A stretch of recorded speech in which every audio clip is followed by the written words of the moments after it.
Inner Sanctum was a very popular horror anthology that first aired on NBC in 1941, but later moved to CBS. Hosted by Raymond Johnson, the show featured stories of unimaginable thrills, horror, and mystery. Unlike other horror-based series during that time, the show had a tongue-in-cheek, playful style which made America laugh just before they screamed, until 1952. The masters of the creaking door were able to produce a total of 526 spine-chilling episodes for our amusement. Radio Gold is proud to present the Inner Sanctum Mysteries.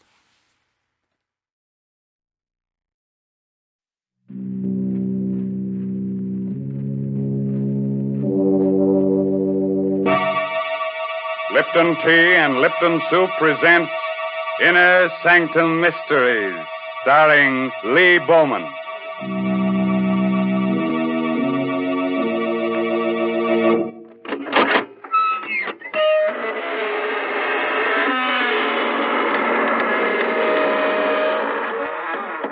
Good evening, friends. This is your host, Raymond. Welcome to the Inner Sanctum. Come in, won't you? What are you staring at? The walls. Well, you know that old saying about walls having ears. Well, these walls have eyes, and a nice assortment of fingers and hands. One of them has a heart, but you can't beat that.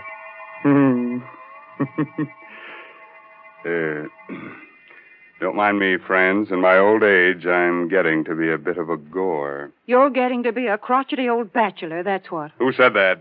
Oh, Mary Bennett. Hello. Tell me, Mary, do you think I should get married? You know, I used to have a girlfriend, but she threw me over. She was a vampire.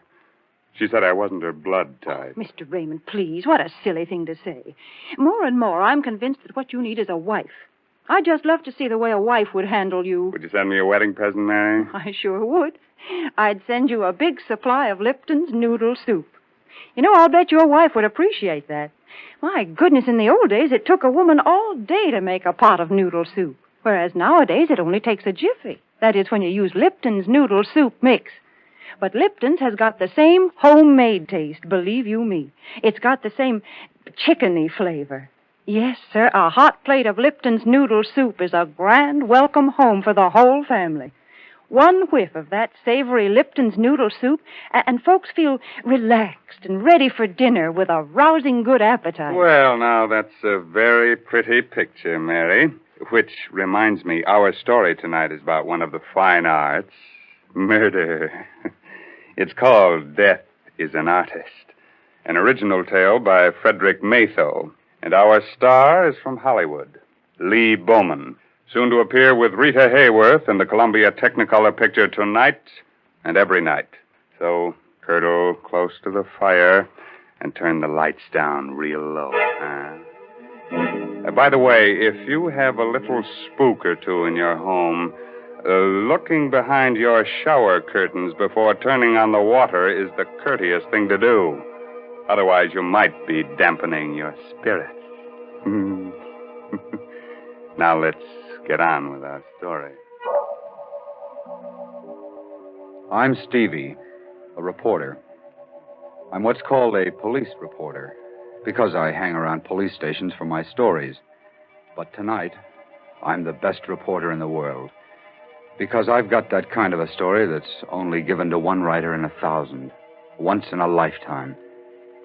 This story begins with the end of a man's life. Yesterday, an old man living alone with his 5 cats on an abandoned barge under the Brooklyn Bridge cut off the heads of 4 of his cats, then expertly slit his own throat from ear to ear. At 6 o'clock on the morning we got the flash about this old man, I was playing cribbage with Mike, my police pal, at the station house squad room. Burke, the desk captain, was snoring his head off. Okay, Mike, there it is. Go, 121 points. That last run made it. You're the luckiest jerk, Stevie. We're both lucky. Not a call the whole night. Sure hate to drive out to anything in this blizzard. Police, 84th Precinct, Brooklyn. What? Yeah. Wait, say that slower. You haven't seen him in a week. His cats ain't around. Oh, but lady... Huh? Blood in the snow. Well, that's different, sure. Yeah, okay, thanks. What's up, Captain? Some dame passes an old barge down the foot of the bridge on her way to work every day. Says an old bum lives there with his cats. Don't tell me I gotta rescue a cat now. No, this coot talks to her real polite every morning. But she ain't seen him in a week. Today she goes to look close like and finds blood in the snow near the door. So we go see. Well, probably went south for the winter. Coming along, Stevie? Yeah, but I don't like it. Burke mentioned cats, and I hate cats. And I hate people who keep cats. Well,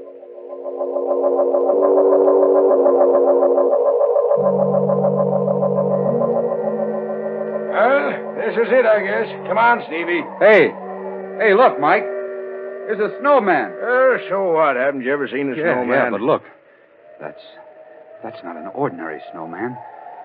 It's a beautifully sculptured head of a woman made out of snow. Come on. It's cold. Let's get inside this scow here. Hey, open up. Open up there. Open up inside. There is blood out here, Mike. Look. See?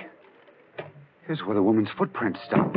Okay, Sherlock. Help me bust this door. Okay.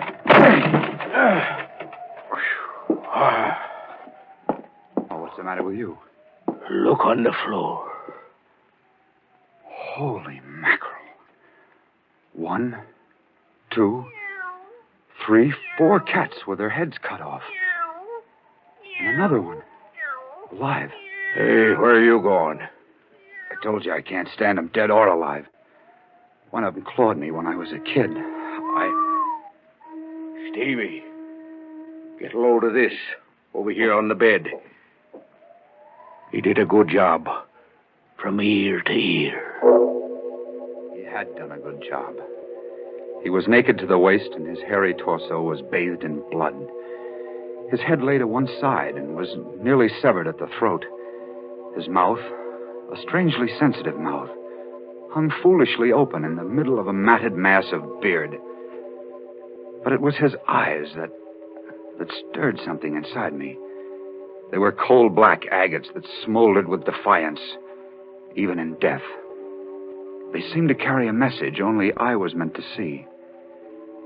I turned away and stumbled over a small wooden box. It contained clay fragments. An impulse seized me, and I carried the box outside. What do you want that box of trash for? I'm not sure. I just felt I ought to take it along. Mind? Just junk.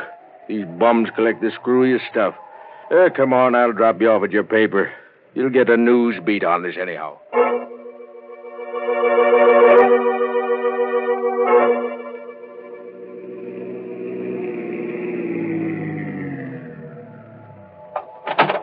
Okay, Mike. Thanks. I'll call you later to see if you identify the old bird. All right, Stevie. Hey, here's that box of junk. You want it? Oh, yeah. Yeah, thanks, Mike. I wrote the item.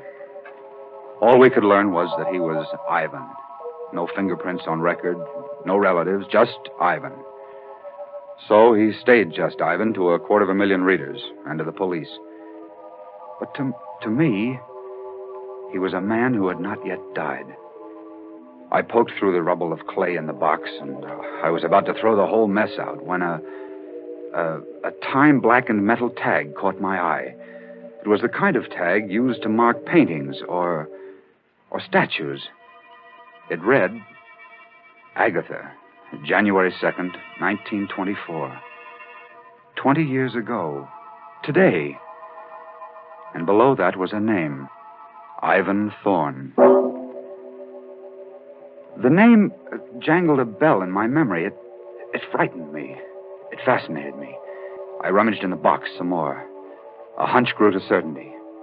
Ivan Thorne had been a sculptor. Here was a fragment of clay, a nose. Here, part of a chin. Here, an ear, a woman's ear. And the snow image of a woman's head came to mind. Why did Ivan Thorne, a sculptor of obvious talent, do a head of a woman named Agatha in clay, then on the same date, 20 years later, as a bum, reproduce it in snow, and slit his throat? I found the answer in the yellowed clippings of the newsroom morgue. The story of Ivan Thorne was filed under Murders Unsolved. After I'd read the story, I marched into GC's office. Hey, what's up, Stevie? They study the Brooklyn Bridge again? No. You read the item on the old guy I found with his throat cut? Sure. Cut off his cat's heads, then his own. Unidentified. Good item. I know who he is. Was. Yeah? Story? Story. You got time to listen? Shoot. Well, this begins in a sculptor's studio off Washington Square on a stormy night long ago. Ivan Thorne and Agatha, his wife, were having words. For the last time, Agatha. Are you really going through with this divorce foolishness? For the last time, yes. I'm tired of living from hand to mouth. I'm tired of your stupid statues. I'm tired of your stupid cats. I'm tired of you. All right. I'll give you the divorce. You can marry Greg Stevens. He'll give you everything you want. But Horace stays with me. I want custody of the boy. The court will decide that. Agatha, I've been working on that head of you for a year. It's good. I think the museum will... Oh, that thing? It doesn't even come close to looking like me. Of course, that head isn't you. It's what I remember you as when I first met you. Ivan, let go of me. You're hurting me. All right. I'll let go of you. But I'm going to finish that head, Agatha. And you're going to help me. I will not. You'll get your divorce. Only if you agree in writing to pose me one day each month for 6 months. I must finish it. 6 months, And what about Horace? He's away at school all the time. We'll let the court decide a decent arrangement. All right, Ivan, I'll do that. Give me that pen. Here. I, Agatha Thorne, agree to pose for a sculptured head by Ivan Thorne on the first day of each month for 6 months. Signed, Agatha Thorne. There you are. Now, get out. Get out before I break your neck.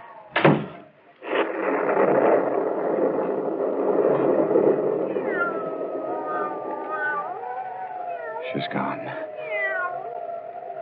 She's gone. But I'll see her again. 6 more times. That's all I need. 6 more times.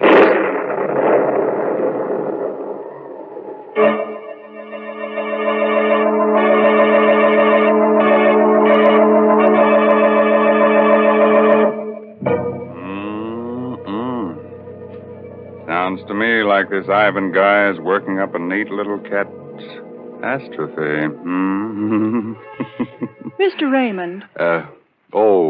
Yes, Mary. I got to thinking about that snowman they found.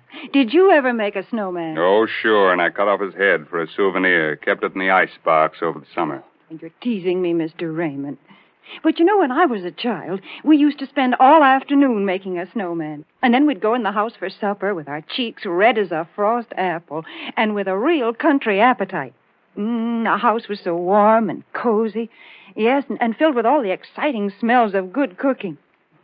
You know how children are. They play in the snow and then come in ready to eat you out of house and home. And I've got a grand suggestion for these winter night suppers. Lipton's Noodle Soup Mix. It's such a heartening dish. Thrifty, too. Costs a lot less than canned soups. Yes, Lipton's Noodle Soup just seems to belong to folks young and old who've got a healthy appetite and a yen for homemade chickeny-tasting soup. Mary. Yes, Mr. Raymond? Mr. Bowman is waiting to resume his part of the young police reporter, Stevie. That's right. You remember, Stevie told his editor that Ivan was divorced by his wife Agatha 20 years ago, and how the events that followed turned the sculptor into the tired old bum he was when he slit his throat under the Brooklyn Bridge. Well, Stevie, did Agatha get her divorce? Yes, and the court gave her custody of their 6-year-old kid, Horace. She married Greg Stevens, and according to these clippings, she kept her agreement with Thorne. She posed for the head he was doing of her so that he could finish it. The first day of each month for 6 months, huh? Yeah. How'd he take the divorce and losing his kid and all? Beautifully. So everybody thought. It got to be the talk of the town. The three of them, Agatha, Greg, and Ivan, seemed to get along fine together. The Stevenses were frequent callers at Thorne's studio. Oh, I say, Thorne, why won't you show me the head you're making of Agatha? It isn't fair, you know. Not till it's finished, Greg. You wouldn't appreciate it as it is now. It really is good, Ivan. When will you finish it? Yes, Ivan, when? I want to finish it on New Year's Day. That will be the last time you need pose, Agatha. Can you make it that day? Well, I'll just have to, won't I? Yes. At 3 o'clock? At 3 o'clock. Come on, Greg, darling. Good night, Ivan. Good night, Ivan. My goodness, 6 months goes by so fast, doesn't it?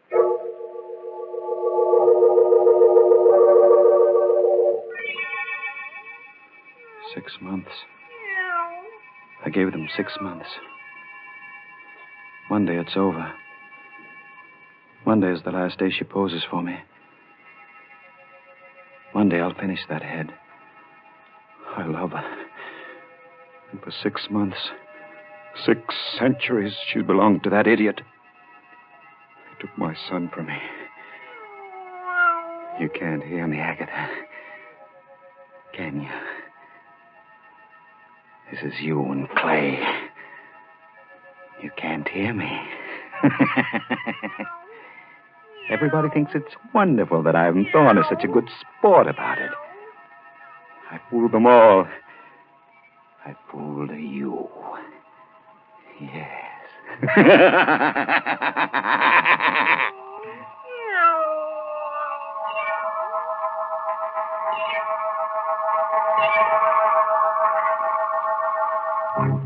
Then he really was out of his mind, Stevie, this Ivan guy. Sure, but with a madman's cunning, he disguised it well at that point. Only his cats knew it, I guess. New Year's Day, 1924, was a howling wintry day. Neighbors later testified to seeing Ivan's massive frame, coat flailing open in the wind, eyes staring, unblinking, as he turned into his building. It was the last time they saw him. In his studio, Ivan kicked his door shut and began talking to Agatha's statue, as he'd gotten into the habit of doing now for some time. I'll set the table by the fire, Agatha, just as we always did. You like that. And I'll set a place for little Horace. Oh, I know you don't want him to come here, but we'll just make believe, huh? Agatha, I must pull myself together. Happy New Year, Agatha. Come in, come in. And the same to you, Ivan. Oh, let me get to that fire quickly. I'm frozen up. Why are you bolting the door? The draft rattles the door. Here, give me a coat. Now, how about a bite? By the fire? Why, Ivan. How quaint. Just like old times, hmm? This is the last time you'll come to pose. Have you minded living up to our agreement? No, Ivan. You've been very decent about it. But tell me, why are you so set on finishing the head you're doing of me? Have you ever seen a human skull, Agatha? Ugly thing. Long after that pretty head of yours becomes a skull, the head I'm making of you will live in ageless bronze. That's why I'm so anxious to finish this work. I see. Well, shall we start, Ivan?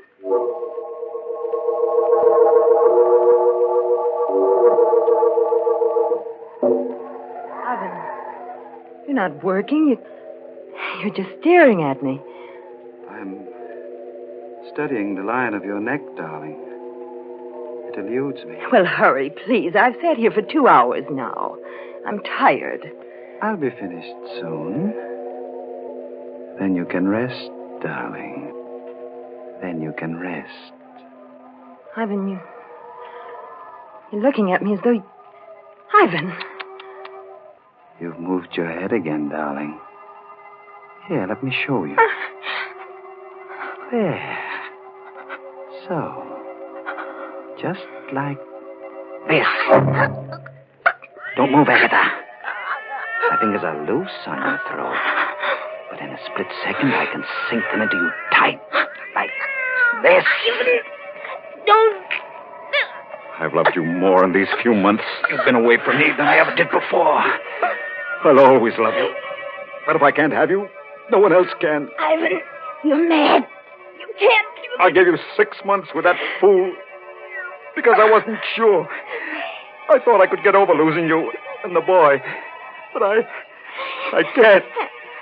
We all thought you were... Resigned. No. Even now, I don't know if I want to kill you, Agatha. I'm not sure. No, you don't. You know you don't. Think of ours. Your son. I am thinking of your little fool. Oh, Greg. Greg, help me. Greg.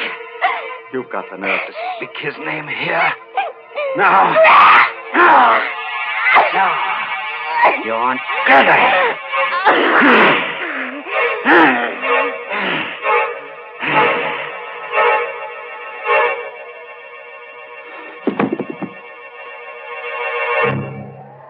Agatha, I did it. But you made me do it. How beautiful you are. Dead. Look at this clay head. Agatha, see, I was wrong. You're much more beautiful.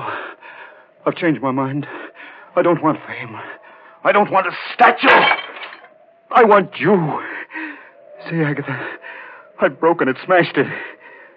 It's Greg Stevens who should die. He did all this to us. I'll go see Greg. That's it. But I must be careful now. I must make Greg suffer. Oh. I have it. Yes. He must know that he, too, has lost Agatha.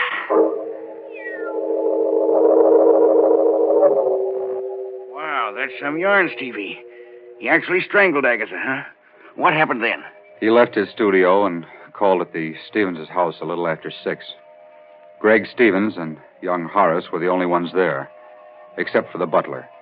He testified that Ivan quietly asked to see Stevens alone. He had a bundle in his arms, covered with a piece of black velvet, when Gregory greeted him. Ivan, well, glad to see you and Happy New Year to you. But where's Agatha? She was supposed to be with you. She'll turn up shortly. Said something about a girlfriend she had to stop by for. Oh, I see. Well, come on in, Ivan. We can have a glass of sherry while we wait. Thanks. Put your package down somewhere on the table here. Thank you. Did you get a lot done today? On the head, I mean? Yes. I've finished it. Oh, good. Say, that wouldn't be it in that box, would it? Yes, as a matter of fact, it is. Well, good heavens, man, let me see it. I've been kept from all this long enough. Now that it's finished, No, wait. I'd Till Agatha gets here. I'm going away for a while, Stevens. Before I go, I want you to tell me something. Do you love Agatha? A lot, I mean. A lot? I worship her. I adore her.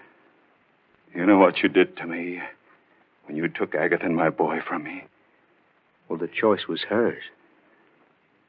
I'm glad for my sake. I'm sorry for you. But I thought you were resigned by now. Resigned? You poor fool. I've lived a life of raging hate for you. Ivan, sit down. You don't have to be sorry for me anymore, Greg. You can start feeling sorry for yourself. Thorne, what are you driving at? Everything comes out even, Greg. Come over here. What's in that box? Come closer, Greg.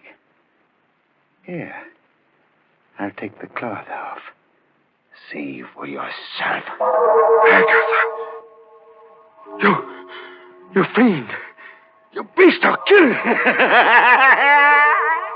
Hurts, doesn't it, Greg? Hurts to lose Agatha. Doesn't it? I'll kill you. I'll kill you. Oh, you won't. Get away from me. You won't kill me. I won't kill you. We'll both live to remember. Thorne didn't kill Stevens? No, G.C. He knocked him out. They found his footprints in the snow along with the kids. He must have stopped to say goodbye. What a story. He slit his throat this morning as a bum on a barge. Yeah. Took his cats with him. The clay fragments I found in that box on the barge were all that was left of the clay head of Agatha. Nobody even found out how he got away or managed to stay hidden for 20 years? No. That's his secret. Well, write it up, stupid. I can't. I won't, G.C. You can't print that story. The devil I can't. Where's this Greg Stevens? Where's Horace the kid? Find him. Greg Stevens died penniless and insane a year later.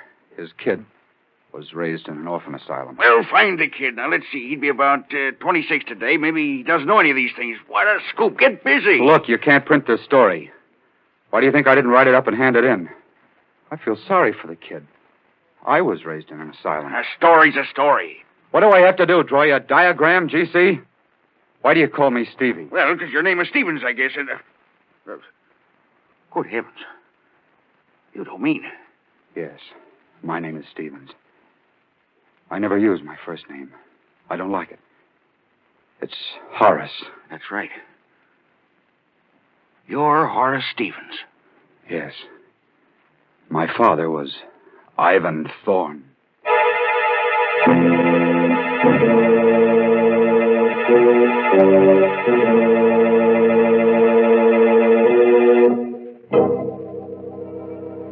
You have a little sculptor in your home. Better take his modeling away from him. Might grow up to be a bust. That's enough to give anybody the creeps. It certainly is, Mr. Raymond. Mary Bennett. Say, didn't you like our story tonight? Well, it was exciting, all right, but why don't you tell stories about normal, happy people? Of course, folks like that never get murdered or anything, but interesting things happen to them. Nice things, too. Like discovering Lipton's noodle soup, huh, Mary? Well, why not? Lipton's noodle soup is a good way to brighten up a meal, and good meals are a mighty important part of life. So, folks, maybe you've tried other envelope soups, but if you've never tried Lipton's noodle soup, you've got something real nice ahead of you, because Lipton's is the favorite noodle soup of them all. Our moral for tonight is don't drive alone. If you have a car, lucky you, form a carpool. Then, if you should have a flat tire, you'll be among friends on that cold, cold highway. Fun, huh? And Uncle Sam says join the carpool, too. He's not kidding. He says your carpool will help save gas and tires, so look to it, Max. Yes, this month's Inner Sanctum Mystery novel is Net of Cobwebs by Elizabeth Sanksay Holding. Oh, yes, and you won't forget to look for Lee Bowman with Rita Hayworth and the Columbia Technicolor picture Tonight and Every Night. Well, now it's time to say goodnight until next week at the same time when Lipton Tea and Lipton Soup again present another Inner Sanctum Mystery directed by Hyman Brown. Good night. Pleasant dreams.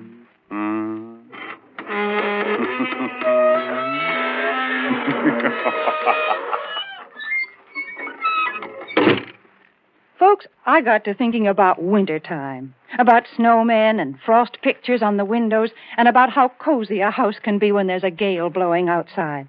And then I got to thinking about Lipton tea, because a cup of Lipton's, the tea with that brisk flavor, really hits the spot. It's so cheerful and warming. You know, the word brisk, B-R-I-S-K, means that Lipton tea has a fresh, lively flavor. It's never thin or wishy-washy. That's why Lipton's is America's favorite tea.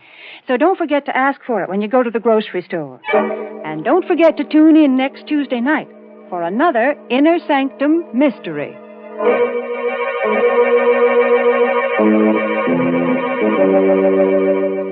This is CBS, the Columbia Broadcasting System.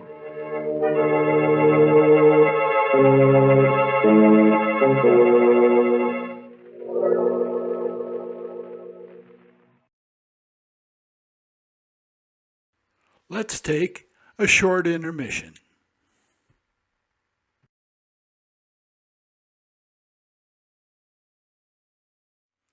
Nero Wolfe made his larger-than-life radio show debut on July 5, 1943. This intelligent detective show, based on the Rex Stout novels, proved to be a natural for classic radio. Throughout the show's run, Santos Ortega, Louis Van Rooten, Francis X. Bushman, and Sidney Greenstreet all filled the voluminous chair of Nero Wolfe. As well, a large assortment of actors played the part of every blonde's hero, Archie Goodwin. The Adventures of Nero Wolfe show remained popular on the airwaves in different versions for 8 years, from 1943 to 1951. In a few seconds, we'll return with another exciting episode of The Inner Sanctum. Stay tuned.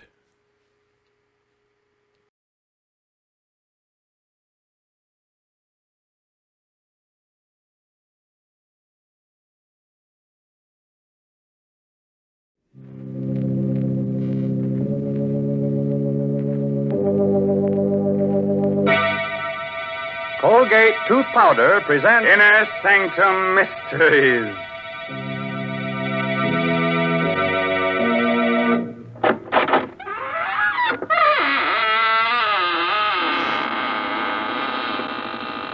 Good evening, friends of the Inner Sanctum.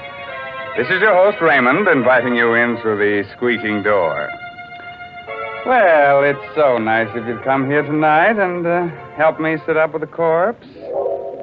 Hey, such dull company, so cold and stiff, bored with being dead. All the life seems to have gone out of him. What? You say you've seen him before? Oh, no, he's not that horror man who plays in pictures. But he does look like him. So much so, in fact, you might even call him a dead ringer.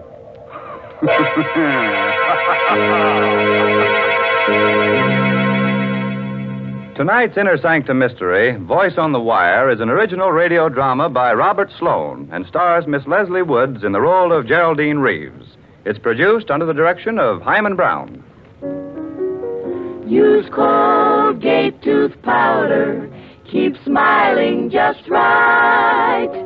Use it each morning and use it at night. Don't take a chance with your romance. Use Colgate tooth powder. Romance. What is romance? Romance is the light on the path of love, but a light so delicate that even a breath may put it out. Even a breath. You'd hate that to happen to you, wouldn't you? Well, don't let a breath of trouble ruin your romance. Don't let unpleasing breath offend the one you love. I tell you what, brush your teeth night and morning and before every date with Colgate tooth powder. Because scientific tests have definitely proved that in 7 cases out of 10, Colgate tooth powder instantly stops unpleasing breath that originates in the mouth. And let me add, Colgate tooth powder is the only tooth powder that offers proof of this fact. And then, too, Colgate tooth powder cleans your teeth beautifully. No amount of money can buy you a dentifrice that will clean your teeth more quickly and thoroughly. Remember the name Colgate tooth powder, with the accent on powder. Don't take a chance with your romance. Use Colgate tooth powder.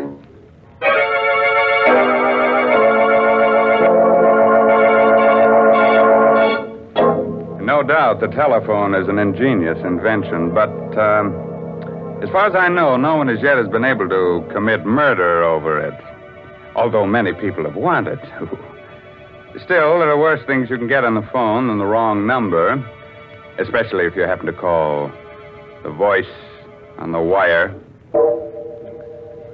On a long, narrow island just off the shore of one of our larger lakes, Mrs. Geraldine Reeves, widow of the late composer David Reeves, lives alone in a gaunt, gray shingled house.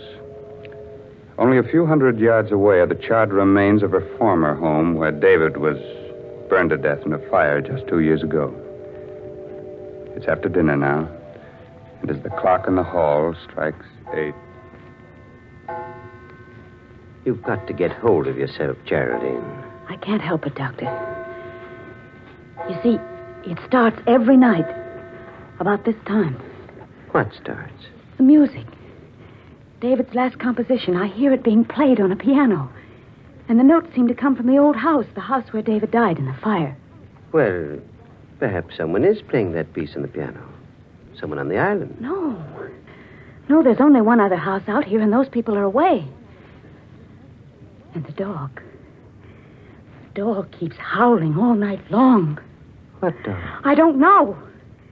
There's no dog on the island, but David and I did have a dog. You remember? He stayed with David the night of the fire. He died with him because David was too ill to get out of bed. There it is again. It's amazing. That's a real dog. Somewhere on this island. Oh, do you think so? Why, of course.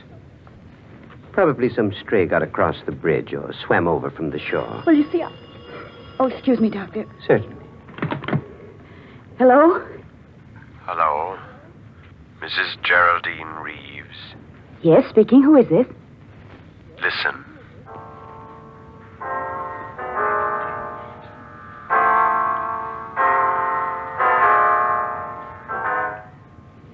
Good heavens! You have 4 hours to live, Mrs. Reeves. 4 hours to live. What? What did you say? Hello? Hello? What's the matter, Geraldine? The music. The same music. I heard it again. What? Over the phone. Someone's playing it on the piano. It must be some sort of a prank. No. A man spoke to me. He said I have 4 hours to live. 4 hours to... Here. Let me have that phone. No, it's no use. He's rung off. Well, we might be able to trace the call. Hello. Operator. Operator. Somebody's trying to kill me. Hello, operator. Operator. What's wrong, Doctor? I'm afraid the wires have been cut. We'd better get into my car and drive into town right away. Yes, it isn't safe for me to stay here another minute.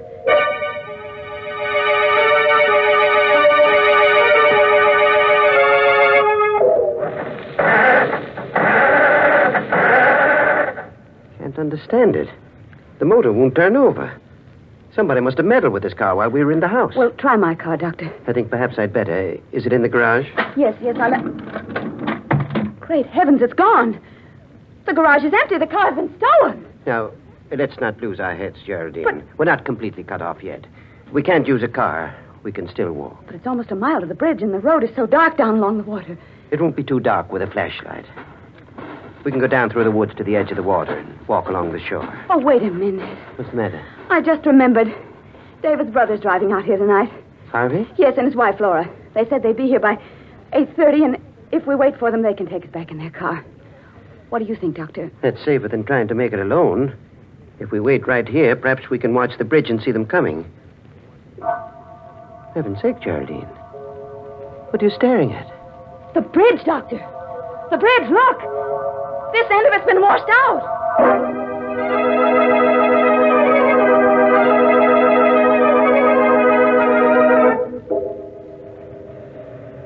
Oh, Doctor, this is crazy, searching for a telephone wire in back of the house. If we're seen out here, there's no telling what might happen. Please, Geraldine. We've got to find out where that wire was cut and splice it together again. It's our only chance of reaching the police. But it's almost 9 o'clock. We've wasted an hour already. If I'm not out of here by 12... Stop it, Geraldine. Stop it. Oh, I'm sorry. I didn't mean to. What's that? It's the dog again. That confounded dog is tied up around here somewhere. No, I didn't mean that. I meant the light on the road. There's a strange light on the road. The headlight of a car. Coming this way. A car? Yes. Quick. Behind the house and stay out of sight.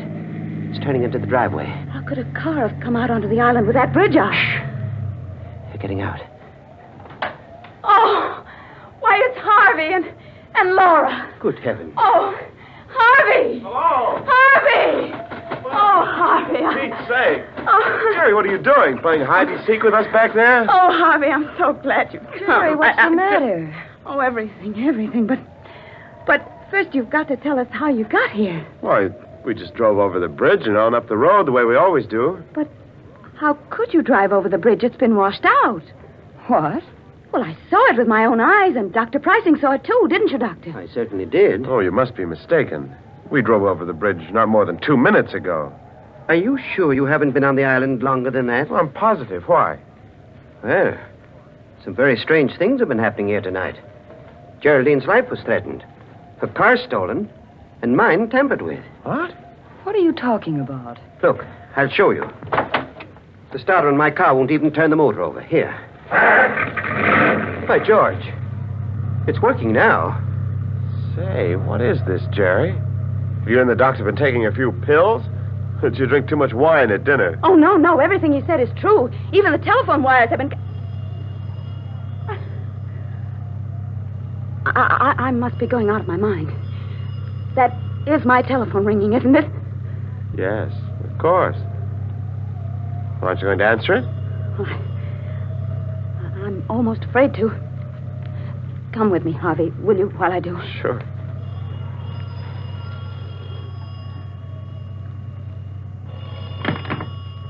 Hello? Hello. Mrs. Reeves. Yes? Listen.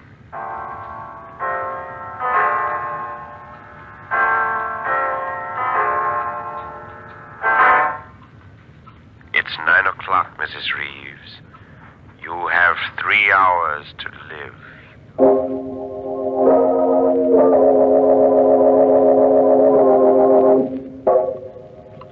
This waiting, this endless waiting. Why don't the police come? Easy now, Jerry. They'll be here. You only phoned them a few minutes ago. Something can happen before they get here. I have a gun ready, just in case anything should happen. And I won't hesitate to use it. You have a gun, Doctor? Why, yes. Geraldine gave it to me before you arrived. Oh. What's the matter? You trust me with a gun, don't you? Why, of course. Laura, what is it? A face at the window. I just saw a face at the window. Laura, please, you're letting your imagination run away with you. No, I saw it right there. It was the face of a dead man. Quick, Harvey. Out the back way. Right. No, please don't leave us. We'll be right outside the window. Jerry, I'm afraid. Well, there's nothing we can do, Laura. They won't be far away. But I don't trust Dr. Pricing. You never should have given him that gun. Why not? Because I think he's a murderer. Laura! Yes. Don't you remember how he acted at the trial? When you were accused of starting the fire that killed David? He testified against you time and again. Subtly. To make them think you did it. Because he started that fire himself. What on earth are you saying? I'm telling you the truth. During the trial, he swore that he wasn't on the island the night of the fire. But he was. And I can prove it. How? By this cigarette case of his. Here, look at it. You see how it's charred and melted on the side where his initials were? He must have left it in the fire that night, by mistake. But he couldn't have. The police searched everything the next morning. They would have found it in the ashes. Not if it wasn't there. He came back for it that same night, as soon as he missed it, and dragged it out of the fire. He knew it would incriminate him if it were found in his possession, so he threw it into the lake as he drove home over the bridge. And that's where we found it, in the water. The last time we were out here. Oh, Laura, I hope you're wrong. So do I. But if I'm right, we're all in for... Laura! The lights! Somebody's cut off the lights! Laura! Laura, where are you? Carry the door! Coming through the door, it's the face I saw! Laura! Laura!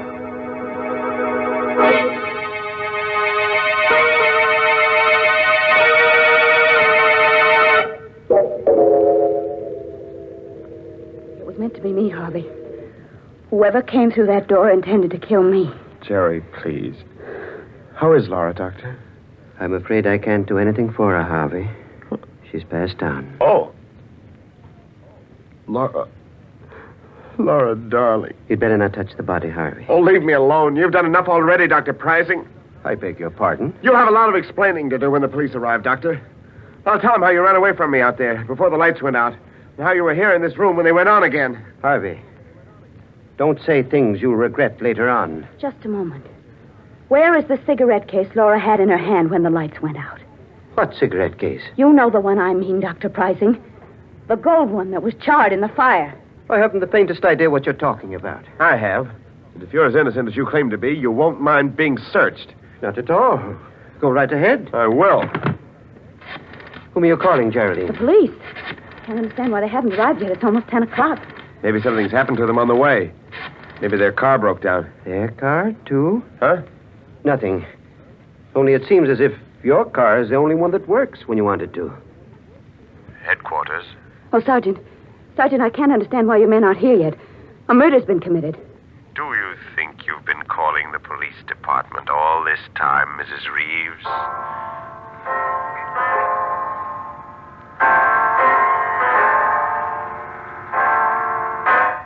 David's music. It's 10 o'clock, Mrs. Reeves. You have 2 more hours.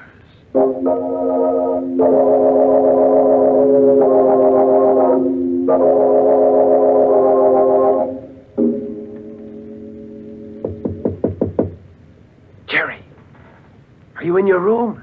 Yes, Harvey. What is it? This is our chance, Jerry. We've got to run away from Dr. Pricing now, while we're alone. Yes, of course, Harvey, but how will we go? In my car. It's just... Wait a minute. Listen. What is it? It sounds like footsteps in the living room. Pricing must be in there. No, I saw him go outside. He said he wanted to see if he could find the dog. Well, there's someone in there. I'm going to find out who it is. Be careful, Harvey. He may be standing just outside the door. Yeah. All right. You stay behind me. Is anybody there? Is anybody in the living room? No. There doesn't seem to Don't be. overlook me, Harvey. Well, Dr. Pricing, you've been standing at this door with your ear to the keyhole? No, not exactly. I thought you were supposed to be outside, looking for that dog. I was outside for a while. But I saw someone moving around in here, so I came back. When I got here, your wife's body was gone. What? Gone? Laura's body is gone? I assume that it's gone. It's not where it was on the floor. But how could it... Look here, Pricey. You were alone in this room. And so were you. After I left. Wasn't it, Geraldine? Well, yes, now that I think back, he was. Certainly. What's more, Geraldine saw me leave the house. And when I left, the body was still here. After that, I don't know what happened. What are you driving at? Draw your own conclusions. I've drawn mine. Why, you... Harvey, stop it! Stop it! I'm sorry, Jerry. I just... The dog again. Yeah. I can't understand why you didn't find that dog, Dr. Pricing. He must be right out there where the old house used to be. But if you think you can find him, why don't you go? Good heavens, man. What? Look. There's a fire burning out there. On the grounds of the old house. Pricing, you started that fire yourself, and you're burning Laura's body in it to cover up your crime. Harvey, where are you going? I'm going to the fire, Jerry. I've got to stop it. I've got to put it out. I'm going to lose my mind if someone doesn't stop these awful things from happening. Won't anybody help us? Easy, Geraldine. The man who hopes to kill you was trying to break you down first. It's Well- part of his plan. Here. Take a sip of this brandy. It'll help you. All right, thank you, Doctor. What's the matter? Oh, nothing, really. I just don't care for any brandy just now. What's wrong with it? Well, I didn't say anything was wrong with it. I just don't... You fool. Do you think I'm trying to poison you? I don't know what to think. Here. Give me that brandy. I'll drink it myself.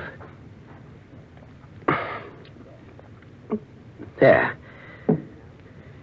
Believe me now? I don't believe anyone. Listen to me, Geraldine. I'm the best friend you have in the world right now. You've got to understand that.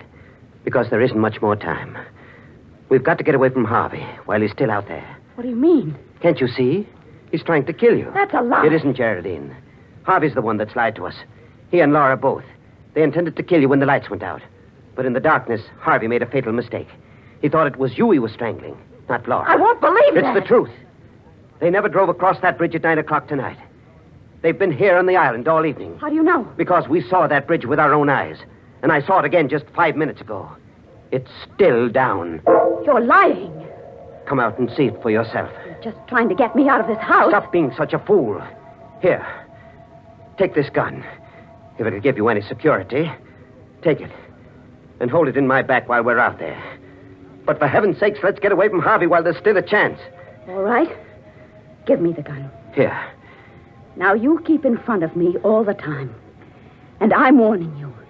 If you make one false move, I'll kill you in cold blood.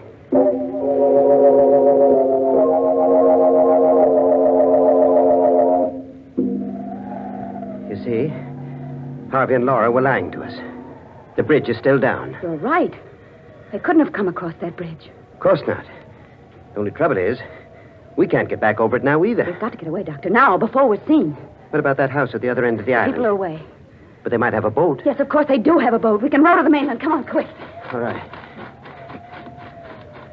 I have a feeling we're being followed. It's your imagination. Hurry, Geraldine. Hurry. We are being followed, Doctor. Look behind us. There's a man with a dog. Good heavens. It's just like the dog you owned. The one that died in the fire. Yes. And the man... It's Dave.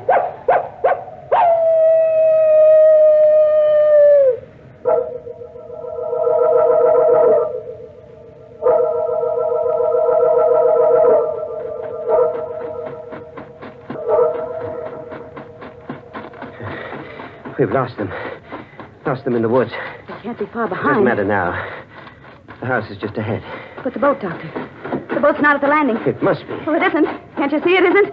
Perhaps it's around and back. No, that side of the house faces the road. We'll have to break in and hide here until morning. Our best chance is to be inside, where we can protect ourselves. After all, you still have a gun. But I hardly know how to use it. Then give it to me. No. You still don't trust me, do you? I don't know, Doctor. But I'm the one who's been threatened, so I really should have the gun. Very well. Wait here. I'll break through the window and come around on the inside. Did you hurt yourself? No. I'm all right. Just wait there for me and I'll unlock the door. Oh, hurry, Doctor, please. Hurry. They're on our trail again. Come inside, Geraldine. Quickly. And lock the door behind you. What's wrong, Doctor? Nothing's wrong. We're in luck. There's a phone here. If it hasn't been disconnected. Hello. Hello, operator. This isn't the operator. Tell Mrs. Reeves it's 11 o'clock. She has 1 more hour to live.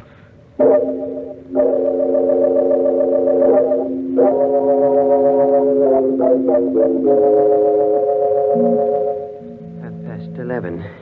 I won't leave this house. I'm not going to run away any longer. If they're going to kill me, let them come here and do it. Only for heaven's sakes, why don't they do it right away? Why don't they come here and get it over with instead of waiting until 12 o'clock? Geraldine, please. Well, I can't stand it any longer. I'd rather die than go through any more of this torture. I just... Sit down for a moment. Relax. And try to ease your mind. Oh, for...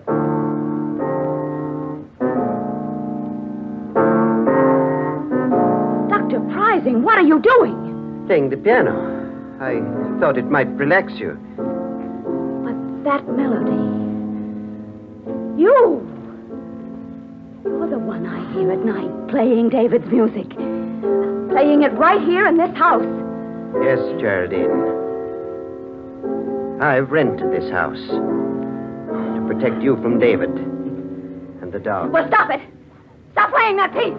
Stop it! Now stay where you are. Don't be afraid. I won't harm you. As long as you have that gun. But the gun won't stop David. David's dead. Is he? Listen. It's right outside the door. And in a moment, he'll be here to take you with him. No!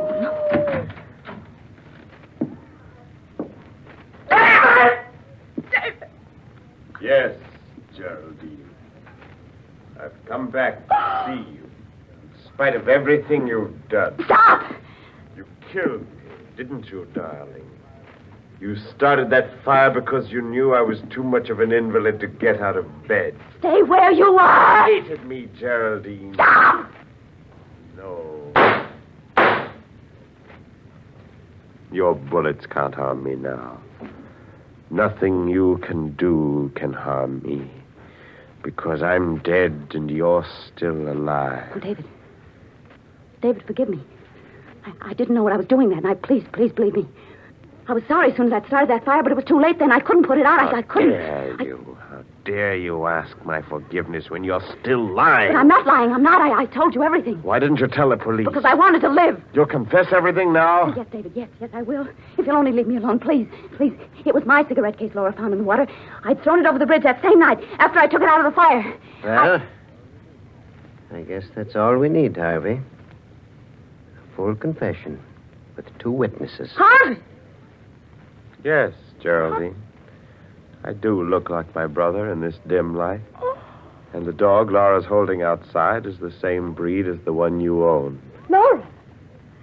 Laura! Did you say Laura was alive? Very much so, Geraldine. Wasn't hard for me to pretend being dead. With the doctor keeping you away from my body. Then you were all in this together. You forced this confession out of me. Yes, Geraldine. The blank cartridges Dr. Pricing slipped into that gun of yours really turned the trick. Oh, excuse me. Hello. Oh, hello, Inspector. Yes, it's all right now. You can hook the wires up again. She's told us the truth.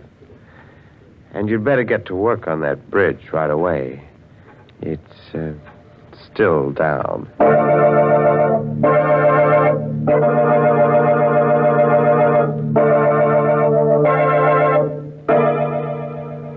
What an outrage, all those opportunities for murder and not a drop of blood spilled all night long. Oh, well, some days you can't lay away a corpuscle. And now, a moment while our Colgate voices bring you a message. Use Colgate tooth powder. Keep smiling just right. Use it each morning and use it at night to help you rate with every date. Use Colgate tooth powder. Tell me, do you really mean it when you say, I want to be alone? Or are you just pretending that you don't care about dates? Could it be that a little breath of trouble has cooled your romance? A little breath? What a pity to let unpleasing breath ruin your romance. Why not brush your teeth night and morning and before every date with Colgate tooth powder?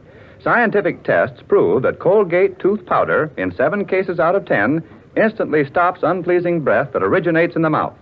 So use Colgate tooth powder for all it's worth.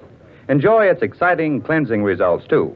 No amount of money can buy you a dentifrice that will clean your teeth more quickly or effectively than Colgate tooth powder. Remember the name, Colgate tooth powder, with the accent on powder. Don't take a chance with your romance. Use Colgate tooth powder. Well, it's time for me to join the moonbeams now. But before I leave under a cloud, before I'm missed, I thought I might pass on the moral of tonight's story. If you must light a fire under your husband's bed, be careful where you drop the ashes. By the way, this month's Inner Sanctum Mystery novel is Puzzle for Puppets by Patrick Quentin. Well, now it's really time to close that there squeaking door until next week when Colgate tooth powder brings you another Inner Sanctum Mystery. So until then, good night. Pleasant dreams.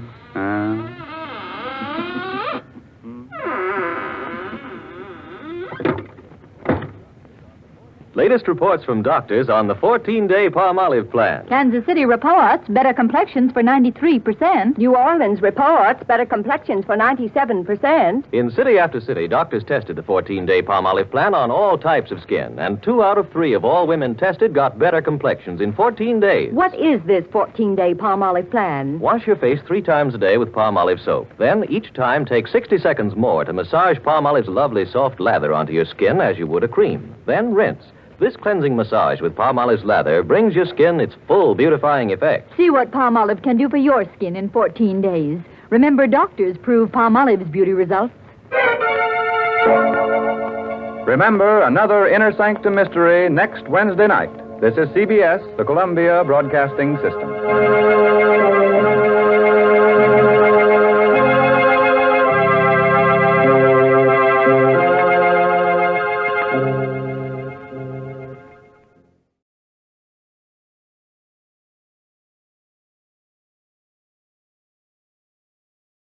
The Best of X-1 from Radio Gold.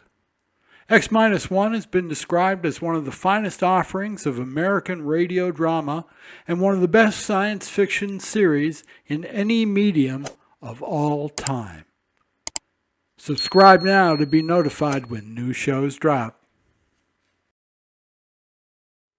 Radio Gold is a 3 Nines Fine radio production. See you next time.